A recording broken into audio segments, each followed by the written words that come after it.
បាទអរគុណខ្ញុំនឹងសួរមកពុកម៉ែបងប្អូនទាំងអស់គ្នាថ្ងៃនេះវត្តលមកជួប admin សាច់ថ្មីម្ដងទៀតហើយជាមួយនឹង Rush Not យន្តប្រចាំថ្ងៃ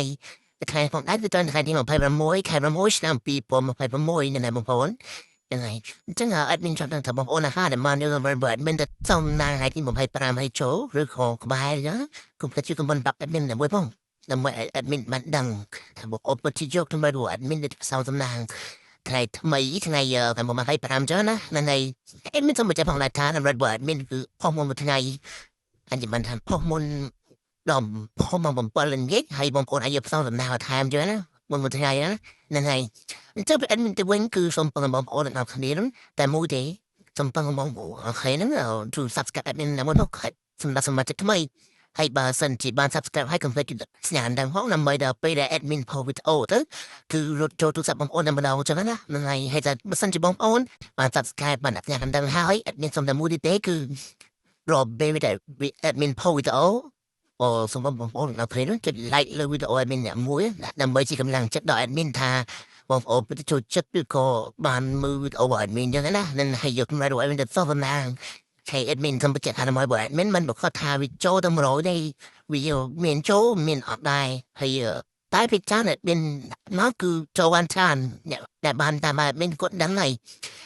គឺពីចានគឺចូលមានតែលេខអូមានតែ2លេខមានតែ3លេខគាត់ថា3លេខយើងរៀនខ្សត់តិចបើថាលេខអូ admin ចូលរៀនគួរសមដែរហើយយើង admin អត់តែ2ម៉ោងទេហើយបងប្អូនយកសងសំណាងម៉ោងផ្សេងបានមិនបើថាអត់តែ2ម៉ោង admin ម៉ោង4មួយណាអាចសមម៉ោងផ្សេងបានnênហើយ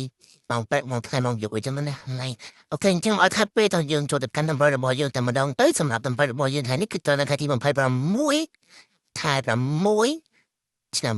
2026បងប្អូនហ្នឹងហើយសម្រាប់ admin គឺដាក់លេខអូមាន2ខ្ទង់មានហើយនឹង2លេខមាន3ខ្ទង់និងលេខធំឬក៏3លេខហ្នឹងគឺមាន2ខ្ទង់អញ្ចឹងសម្រាប់លេខមុនដំបូងគេរបស់ admin នេះគឺ admin ដាក់លេខអូមាន2ខ្ទង់មកយើងគឺដាក់លេខគាត់និងលេខ10គាត់បងប្អូនអាចយកសងសំណាងបានសម្រាប់2លេខនេះអូទៅអាចអូតាម admin បានហ្នឹងហើយមិនក៏ទៅឡងដល់ដែរហើយសម្រាប់2លេខវិញនេះគ្នា admin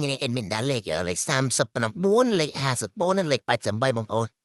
អាចយកសងសំណាងបានអាចកុំបន្ថែមបានសម្បាយឲ្យ200ចូលកាន់ច្រើនចឹងណាហ្នឹងហើយហើយសម្រាប់លេខចុងក្រោយរបស់ admin គឺលេខធំរបស់ admin ដាក់លេខ342និង130គាត់ហ្នឹងហើយបងយកសងសំណាងបានសម្រាប់លេខ3ខ្ទង់នេះមានលេខអស់ពីលេខធំហ្នឹងនេះអញ្ចឹង BMN វិញមានតែប៉ុណ្្នឹងទេជួយបងប្អូនមកគ្នានឹងចូលក៏ព្រឹបគ្នាហេងអស់គ្នាជួបគ្នាថ្ងៃស្អែកបន្តទៀតតាមពេលវេលានឹងមកដែរហេងអស់គ្នាបាយបាយ